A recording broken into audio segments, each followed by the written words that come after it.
एक बात बताइए, क्या कभी ऐसा हुआ है कि आपने किसी इंसान में बहुत ज्यादा इन्वेस्ट किया हो, बहुत एफर्ट्स डाले हो, हमेशा उसको प्रायोरिटी पे रखा हो और सब कुछ मतलब फुल डेडिकेटेड, लेकिन आपको पता चलता है कि आप उसकी लाइफ में उतना वैल्यू नहीं रखते हो या उस प्रायोरिटी पे नहीं हो, या थोड़ा सा और वर्स्ट कर देते सिचुएशन को, आपको पता चलता है कि आप टेकिंग फॉर ग्रांटेड हो चुके हो उसके लिए। थोड़ा सा और आगे बढ़ते हैं तो आपको रियलाइज हुआ है कि आपके साथ चीटिंग हुई है, ये आपका कट गया है, या आप छोड़ दिए गए हो, या फिर अगला आगे बढ़ चुका है, अगला मूव ऑन कर चुका है और आप अटक गए हो। देखो दोस्त, जब कोई छोड़ता है ना तो कोई छूटता भी है। बताते हैं मतलब क्या हुआ इसका।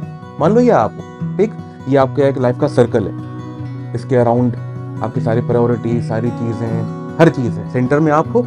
आपने क्या किया, आपने अपने आप को हटा के यहाँ पे किसी और को रख दिया, ठीक, और धीमे धीमे जब वो गायब हुआ ना यहाँ से, तो अब आप सेंटर में रहे नहीं, तो अब आपको लगता है कि आप लॉस्ट हो, आपको पता ही नहीं कि अब आप कहाँ हो। ठीक, यही होता है प्रॉपर होता है। फिर बहुत परेशानी होती है, बहुत दिक्कत होती है, याद आती है, मिस करते हो, बहुत कुछ, जिंदगी जहन्नुम बन जाती है। फिर आप ट्राई करते हो मूव ऑन करने का, या फिर आप सोचते हो ठीक है अब मैं अपना दूसरा रूप दिखाऊंगा दुनिया को, मुझे इतना मजबूर नहीं करना था कि मैं इस लेवल पे आऊं, आज के बाद मैं कभी मतलब फला फला फला टाइप की कसमें खाते हो और आप एक नया रूप लेके आते हो दुनिया के आगे कि दिस इज न्यू मी। ठीक है, नॉर्मल है, होता है, होना भी चाहिए, कोई गलत नहीं है इसमें। ये सब आप करते हो क्योंकि किसी ने आपको छोड़ दिया, ठीक, या फॉर ग्रांटेड ले लिया। लेकिन दोस्त एक बात बताओ, आपको ग्रांटेड लिया जा सकता है, ये उसको सिखाया किसने? हम लोग को लगता है कि हमको किसी ने छोड़ दिया, लेकिन अगर ध्यान दो तो पहले तो हमने खुद को छोड़ा ना अपने पास। तो इन रियलिटी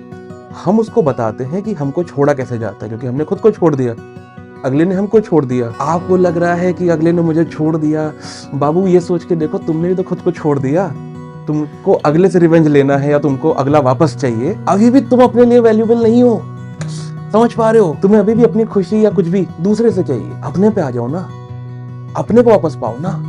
नहीं, बात ये भी है कि जब हम किसी के लिए डेडिकेटेड होते हैं ना, तो कहीं ना कहीं कोई एक प्लेजर हमको भी मिल रहा होता है उस साइड से, physical pleasure, financial pleasure, psychological pleasure, emotional pleasure, any kind of pleasure. उस प्लेजर के चक्कर में हम लोग अपने आप को डिपेंडेंट कर लेते हैं दूसरे पे फॉर दैट पर्टिकुलर प्लेजर। ठीक, कुछ भी हो सकता है, कुछ भी, अच्छे से अच्छा, गिरे से गिरा हुआ प्लेजर। तो कहीं ना कहीं प्लेजर आपको मिल रहा था, तो आपने अपने आप को डिपेंडेंट कर दिया उस पर, क्योंकि वो प्लेजर आप खुद से कल्टीवेट नहीं कर पा रहे थे अपने अंदर। तो हम नहीं कह रहे जो अगले ने किया वो सही है गलत है, लेकिन हमारे लिए आप इंपॉर्टेंट हो, दूसरा अभी नहीं इंपॉर्टेंट है। तो आप सोचो, हम नहीं कह रहे क्या सही है क्या गलत है, हम बस ये कह रहे हैं थोड़ा सा सोच के देख लो बस। हम ये नहीं बता रहे कि सोचना क्या है, हम बताना चाह रहे हैं कि सोचते कैसे। आप किसी भी चीज के लिए दूसरे पर डिपेंड हो जाओगे तो कहीं ना कहीं आप परेशान होगे। तो सोच के ये देखना कि क्या बिना डिपेंड हुए किसी रिलेशनशिप में रहा जा सकता है। इट कैन बी एनीवन, कोई भी, ये दो लोग हो सकते हैं, एक आप हो ये दूसरा कोई भी, जस्ट पिक अ नेम और पिक अ रिलेशन।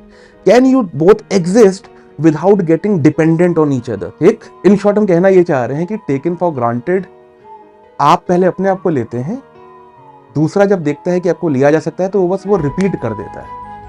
आपको चीज बुरी लग जाती है कि अरे अगले ने हमारे साथ ऐसा कैसे कर दिया, आपने भी तो अपने साथ सेम किया ना। आप सोचना कि आपको वापस कौन चाहिए, कोई और पर्सन कि आप खुद? क्योंकि जब तक आप खुद को वापस नहीं पाओगे ना, ये चीज रिपीट होती रहेगी, चेहरे बदलते रहेंगे, रिलेशंस बदलते रहेंगे, दैट्स इट, चीज यही रहेगी। प्लीज सोचना इस बारे में, ठीक।